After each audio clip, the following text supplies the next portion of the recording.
Bienvenue sur cette chaîne YouTube consacrée au procès contre Michael Jackson ayant eu lieu en 2005. Sur cette chaîne, je résume le procès jour après jour en m'appuyant sur la retranscription du procès venant du tribunal de Santa Maria en Californie. Si vous ne l'avez pas déjà fait, je vous recommande fortement de visionner mes vidéos précédentes concernant les 3 premiers jours du procès, afin d'avoir une vision précise du déroulement de ce procès et de prendre connaissance de l'ensemble des informations. Dans la vidéo d'aujourd'hui, je vais résumer le déroulement du procès le 3 mars 2005, 4e jour du procès après la sélection du jury. Cette journée de procès commence avec la suite de l'interrogatoire d'Albert Lafferty. Albert Lafferty dit qu'il est arrivé à 9h07 le 18 novembre 2003 à Neverland, le jour de la perquisition, et qu'il a commencé à filmer à 9h55 dans la résidence principale. Il dit qu'il a filmé dans la chambre de Michael Jackson entre 10h38 et 10h55. Il dit qu'il a filmé le mandat de perquisition qui a été laissé à Neverland en présence d'une représentante de Michael Jackson du nom de Violette. Un DVD de 12 minutes environ est diffusé pour le jury, montrant la vidéo filmée à l'intérieur de la maison de Michael Jackson à Neverland. Albert Lafferty commente la vidéo pour identifier les différentes pièces. À la demande de Tom Sneddon, il identifie l'entrée de la maison, le couloir menant à la chambre de Michael Jackson, la porte d'entrée de la chambre de Michael Jackson, l'escalier de la chambre et différents espaces de la chambre pendant que la vidéo est diffusée. Il affirme qu'il a pris quelques photos de certains objets que la police voulait conserver. Il identifie sur la vidéo une chambre contenant de nombreuses poupées et une autre chambre contenant des jouets. Contre-interrogé par Robert Sanger, il confirme qu'il sait que Michael Jackson a des enfants et qu'il a vu leur chambre. Il confirme qu'il a vu des digicodes sur les portes des chambres des enfants, ainsi qu'à l'entrée de la chambre de Michael Jackson. Il confirme que la chambre avec les poupées et la chambre avec les jouets sont dans la même zone que les chambres des enfants. Il confirme que dans la chambre de Michael Jackson, au rez-de-chaussée, il y a un salon avec un piano, des livres et une télévision. Il y a une porte dans la chambre sur la gauche qui mène à un espace avec un jacuzzi, contenant des livres, des magnétoscopes, toutes sortes d'objets. Sur la droite, il y a une autre salle de bain avec de nombreux objets, des souvenirs de films, certains signés par des célébrités. L'escalier mène à l'espace à l'étage où se trouve le lit de Michael Jackson. Il confirme qu'il y a un bâtiment de Neverland, l'arcade, avec de nombreux jeux vidéo, mais il n'est pas rentré dedans. Dans la vidéo, il identifie une grosse horloge, un espace avec une bibliothèque et de nombreux livres, la cuisine.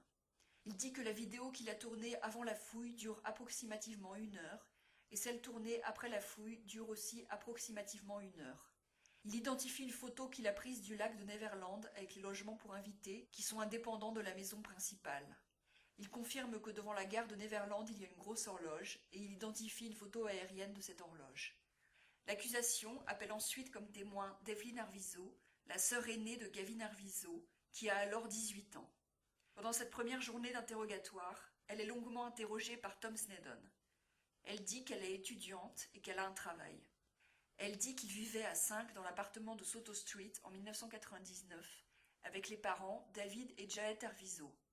En l'an 2000, le cancer de Gavin a été diagnostiqué. En 1999, les enfants Arvizo ont connu Jamie Masada dans un camp d'été de théâtre à The Love Factory. Ils y ont rencontré des comédiens qui venaient leur apprendre des techniques pour jouer. Quand il était à l'hôpital, Gavin Arvizo a dit à Jamie Masada qu'il voulait rencontrer Chris Tucker, Adam Sandler et Michael Jackson. Gavin a dit à Devlin que Michael Jackson lui avait téléphoné quand il était à l'hôpital. Toute la famille est allée à Neverland pour la première fois en l'an 2000. Ils ont passé la nuit dans un logement pour invités à Neverland. Devlin dit que son père a jeté une canette de soda à la tête de sa mère pendant ce séjour. Devlin et Star étaient présents. Devlin dit que son père frappait leur mère et les enfants, et dit que sa mère ne l'a jamais frappé. Après l'avoir demandé, Gavin a dormi dans la chambre de Michael Jackson pendant ce séjour. Les enfants Arvizo sont retournés 2 fois à Neverland avec Chris Tucker, pendant que Michael Jackson n'était pas là. Devlin dit qu'une collecte de fonds avait été organisée à la Love Factory pour les soins de Gavin, et elle était présente avec son père et ses frères. Chris Tucker était là aussi. Pendant qu'il était malade, Gavin a été logé chez sa grand-mère dans une chambre stérile qui avait été aménagée pour lui.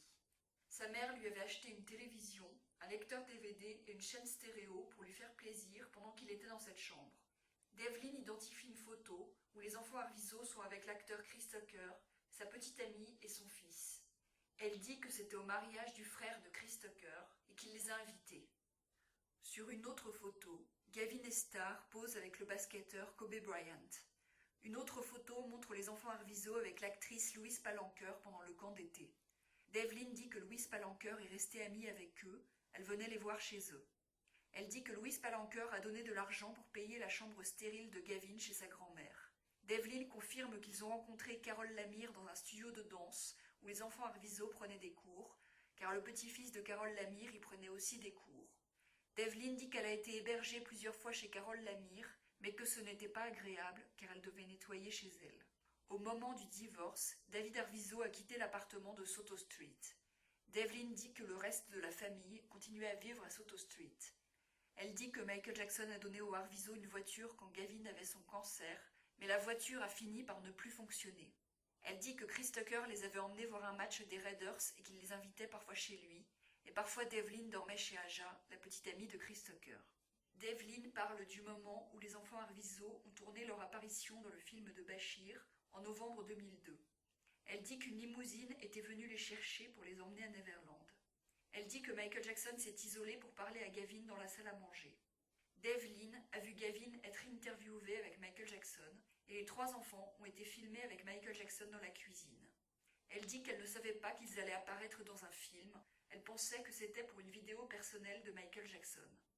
Michael Jackson est parti après le tournage et les enfants Arvizo ont passé la nuit à Neverland. Elle dit qu'après le tournage avec Bachir, des reporters britanniques sont venus à leur appartement à Soto Street et voulaient parler à Gavin, mais que personne n'a fait d'interview avec eux. Devlin décrit sa famille comme unie et faisant des hugs spontanément aux gens quand ils les rencontrent, car c'est ce que leur mère leur a appris. Un jour, sa mère lui a dit au téléphone qu'ils allaient faire un voyage. Les Arvizo, c'est-à-dire Janet et les enfants, ont rejoint Chris Tucker pour partir avec lui à Miami en jet privé. C'était la nuit. À Miami, ils sont arrivés dans un hôtel et se sont couchés. Devlin dit que le lendemain, ils ont vu Michael Jackson dans sa chambre à l'hôtel et il leur a présenté Dieter et Ronald, ainsi que Marie-Nicole et Aldo Cassio. Il y avait aussi Frank Cassio. Elle désigne Frank Cassio sous le nom de Frank Tyson, car c'est le nom professionnel qu'il utilise, mais c'est bien la même personne. Il y avait aussi 2 nounous et les 3 enfants de Michael Jackson. Devlin dit que pendant la journée, Michael Jackson s'est isolé dans une pièce avec Gavin, entre 15 et 30 minutes, et qu'ils se sont isolés 2 ou 3 fois dans la journée. Elle dit qu'ils sont restés toute la journée dans la suite de Michael Jackson et qu'ils sont partis pour aller se coucher. Elle dit que Gavin avait l'air plus bavard et plus agité que d'habitude pendant cette journée. Elle dit que Michael Jackson leur a dit de ne pas regarder le film de Bachir. Elle dit que pendant la diffusion du film de Bachir, Janet est sortie de la chambre et Frank l'a fait revenir. Elle dit que pendant la journée, Michael Jackson s'isolait parfois pour parler avec Dieter et Ronald.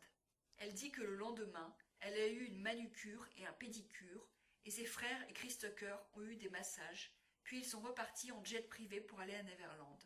Dans l'avion, il y avait les Arvizo, Michael Jackson et ses enfants, les 2 nounous, Marie-Nicole et Aldo Cassio, et le docteur de Michael Jackson. Elle dit qu'elle était assise en face de son frère Gavin, qui avait Michael Jackson à côté de lui, et à côté de Devlin, il y avait Paris Jackson. Elle dit que dans l'avion, Michael Jackson avait passé une canette de Coca Diet à Gavin et qu'ils buvaient tous les 2 dedans alternativement. Elle dit que Michael Jackson et Gavin chuchotaient et que Michael Jackson a donné sa montre et sa veste à Gavin. Elle dit qu'elle a dormi pendant une partie du voyage en avion et qu'elle a vu Gavin utiliser le téléphone de l'avion pour appeler un de ses amis. Devlin dit qu'à la sortie de l'avion, ils sont montés dans une limousine et sont allés à Neverland. Elle dit qu'une fois à Neverland, elle a dormi dans une maison pour invités avec sa mère et qu'elle a vu Gavin et Star partir dans la maison avec Michael Jackson. Elle dit que, plus tard pendant le séjour, elle a vu Dieter et Ronald qui parlaient parfois avec Michael Jackson.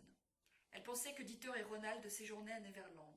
Elle dit que Dieter voulait que Gavin rende la montre pour la mettre dans un coffre-fort, mais Gavin ne voulait pas la rendre. Elle dit que Dieter leur a parlé de la vidéo que les Arvizo devaient tourner pour Take Two, et qu'il leur a donné un script à l'avance avec des choses gentilles à dire sur Michael Jackson. Elle dit que Janet Arvizo ne sortait jamais de la maison pour invités où elle était logée. Elle dit que Star et Gavin passaient du temps avec Michael Jackson et qu'elle ne les voyait pas beaucoup, qu'elle restait avec sa mère. Elle dit que sa mère était inquiète et effrayée et ne comprenait pas la situation. Les Arvizo sont partis une nuit avec Jésus Salas, un employé de Neverland. Devlin dit qu'ils étaient effrayés et qu'il y avait eu des conversations agressives avec Dieter. Elle dit que Gavin ne voulait pas partir, mais que sa mère voulait les faire partir de là. Quand Tom Sneddon demande à Devlin pourquoi elle était effrayée, elle répond de manière vague. C'était juste la situation, le secret, juste très agressif. J'étais juste effrayée. Je ne comprenais pas ce qui se passait et pourquoi c'était comme ça. J'étais juste effrayée. Elle dit qu'Aldo et Marie-Nicole étaient avec eux à Neverland. Marie-Nicole dormait dans la maison. Elle dit que Star n'avait dormi qu'une fois dans la maison pour inviter. Après le départ avec Jésus Salas, les Arvizo sont arrivés à El Monte chez leur grand-mère, la mère de Janet, puis sont allés chez Jay Jackson.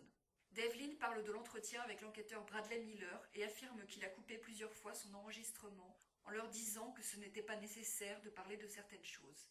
Elle dit que par la suite, ils ont été ramenés à Neverland et se sont arrêtés en route à The Love Factory chez Jamie Masada. À Neverland, elle a vu Frank Cassio et a rencontré Vinnie, dont elle ne connaît pas le nom de famille.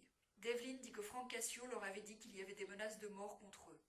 Devlin dit que Amin Mosley était venu les chercher en voiture pour filmer la vidéo chez lui. Elle dit que Dieter leur avait dit avant de dire des choses gentilles dans la vidéo et de ne pas dire ce qui se passait au ranch. Elle dit que le tournage de la vidéo a duré jusqu'à 4 heures du matin. Tom Sneddon lui pose des questions sur le fait qu'on la voit pleurer dans la vidéo, et elle dit qu'elle pleurait en pensant à son frère, parce que Gavin lui avait dit que des gens le traitaient de pédé et qu'elle voulait le protéger. Elle dit qu'il n'y avait pas d'autre raison de pleurer et que ça n'avait pas de rapport avec Michael Jackson. Maintenant, visionnons cet extrait vidéo et voyons ce qu'elle y disait. My first impression was that he's a very loving, caring, humble man. He took us under his wing when nobody else would. He didn't turn us away like all the people were doing. And he gave my brother the extra little spark he needed in his mind, because my brother was to the point where he couldn't even move. He couldn't even talk. And he gave my little brother so much. Elle présente maintenant les choses comme si cela n'avait aucun rapport avec Michael Jackson et la gratitude que les Arvizo pouvaient avoir pour lui. Elle dit que dans la vidéo, les Arvizo avaient raconté des mensonges pour donner une image positive de Michael Jackson. Elle dit que contrairement à ce qu'ils ont dit dans la vidéo, Michael Jackson ne les aidait pas pour leurs devoirs car il n'allait plus à l'école pendant ce séjour à Neverland et il n'y avait pas de devoirs à faire. Elle dit que contrairement à ce qu'ils ont dit dans la vidéo, il ne pouvait pas appeler Michael Jackson quand il voulait car son numéro finissait par ne plus fonctionner. Elle dit qu'au début, elle voyait Michael Jackson comme un ami proche et pas comme un père comme elle l'a dit dans la vidéo, mais que ses sentiments ont changé. Elle dit que Dieter leur avait dit qu'il y avait des menaces de mort contre eux. Ensuite, le lendemain du tournage, il y a eu l'entretien des Arvizo avec les assistantes sociales dans l'appartement de Jay Jackson, le petit ami de Janet Arvizo. Aja Prior, la fiancée de Chris Tucker, était présente avec son bébé ainsi qu'un garde du corps de Michael Jackson. Seuls les Arvizo sont restés avec les 3 assistantes sociales car elles ont demandé aux autres personnes de sortir. Elle dit qu'à un moment, le garde du corps a emmené Janet dans la chambre de Jay Jackson et Devlin dit que plus tard, elle a vu sa mère prendre une petite chose noire dans la chambre et la mettre dans un placard. Elle dit que les Arvizo étaient tous dans la même pièce pendant l'entretien avec les assistantes. Après l'entretien, Aja Prior a ramené les enfants Arvizo à Neverland en voiture. Devlin dit que les Arvizo ont passé plusieurs jours dans un hôtel à Calabasas et que quand ils étaient à l'hôtel à Calabasas, Frank et Vinnie les empêchaient de sortir de leur chambre et qu'il y avait le même garde du corps que lors de l'entretien avec les assistantes sociales qui était dans l'entrée. Elle dit qu'ils ne pouvaient pas accéder à l'ascenseur sans passer devant la chambre de Frank et Vinnie qui leur disaient de rester dans leur chambre. Devlin dit qu'elle avait vu Gavin et Star boire du vin une fois à Neverland avec Michael Jackson et Aldo Cassio dans la cave à vin. Elle dit que dans l'arcade, il faut déplacer un jukebox pour accéder à un escalier qui permet de descendre dans la cave à vin, et elle dit y avoir vu Michael Jackson avec Gavin, Star et Aldo. Elle dit que Michael Jackson mettait du vin dans des tasses, qu'ils buvaient tous, et qu'on lui en a donné une. Devlin dit qu'elle en a goûté, et que c'était du vin. Elle dit que c'était du vin parce que c'était clair, puis ajoute qu'elle ne connaît rien à l'alcool et qu'elle ne sait pas. Elle dit qu'il n'y a pas eu d'autre occasion où elle a vu ses frères boire avec Michael Jackson. Elle dit qu'elle est allée une fois dans la chambre de Michael Jackson. Elle dit que Michael Jackson était dans la chambre avec Gavin, Star et Aldo, et que Gavin et Star s'étaient étendus sur le lit avec Michael Jackson à l'étage, pendant qu'Aldo et Devlin étaient assis à proximité. Elle dit qu'elle avait vu des bouteilles d'alcool vides ou à moitié remplies dans la chambre, et qu'ils ont tous regardé un film. Elle dit que c'était un film avec des sous-titres, mais elle ne sait plus lequel, et qu'elle a fini par partir seule de la chambre. Durant le séjour à Calabasas, les Arvizo sont sortis avec Frank et Vinny pour avoir des passeports et faire du shopping, afin d'acheter des bagages et vêtements, dans la perspective du voyage au Brésil. Elle dit que Frank éditeur leur avait dit qu'ils allaient au Brésil pour échapper aux menaces de mort. Ils sont aussi allés à The Love Factory avec Vinny Amen. Seuls Janet et Gavin Arvizo sont sortis de la voiture pour aller voir Jamie Masada, pendant que Devlin et Star attendaient dans la voiture avec Vinny. Ensuite, Devlin est rentrée à l'intérieur à la demande de Vinny qui s'impatientait et a vu Gavin, Janet et Bill Dickerman avec Jamie Masada. Elle dit qu'ensuite, ils sont retournés à Calabasas. Elle dit que Vinny les avait emmenés une fois à Walgreens près de Calabasas pour prendre des photos pour les passeports pour le Brésil. Elle dit qu'ils sont restés 3 ou 4 jours à l'hôtel à Calabasas, mais elle ne sait plus. Elle dit que la plupart du temps, le garde du corps leur ramenait à manger dans la chambre d'hôtel. Après le séjour à Calabasas, Vinny a ramené les Arvizo à Neverland. Devlin dit qu'ils sont allés une fois dans un magasin Toys R Us avec Michael Jackson, Aldo, Marie-Nicole, Gavin, Star, Frank Cassio et un garde du corps du nom de Chris. Un groupe de fans qu'ils avaient vus sur la route les a accompagnés dans la voiture. Tout le monde a acheté des jouets. Devlin dit qu'un matin, elle a vu sa mère et Gavin aller avec Vinny à un rendez-vous à l'hôpital avec la bouteille d'urine que Gavin devait emmener. Puis Vinny et Gavin sont revenus en voiture et sa mère a eu une conversation avec Devlin au téléphone et ensuite les Arvizo ont quitté Neverland. Devlin dit que pendant le séjour, Gavin ne voulait pas rester avec elle et ne voulait pas lui parler et elle trouvait ça bizarre. Elle dit que Frank ou Vinny, elle ne sait plus, a emmené les enfants Arvizo en voiture chez leurs grands-parents. Les Arvizo ne sont plus jamais revenus à Neverland et la journée de procès se termine là-dessus. C'est ici que se termine ce résumé de la journée de procès. Si vous voulez lire la retranscription du procès, vous trouverez le lien de la retranscription sous la vidéo. Si vous appréciez mon travail, je vous encourage à vous abonner, à liker la vidéo et à la partager.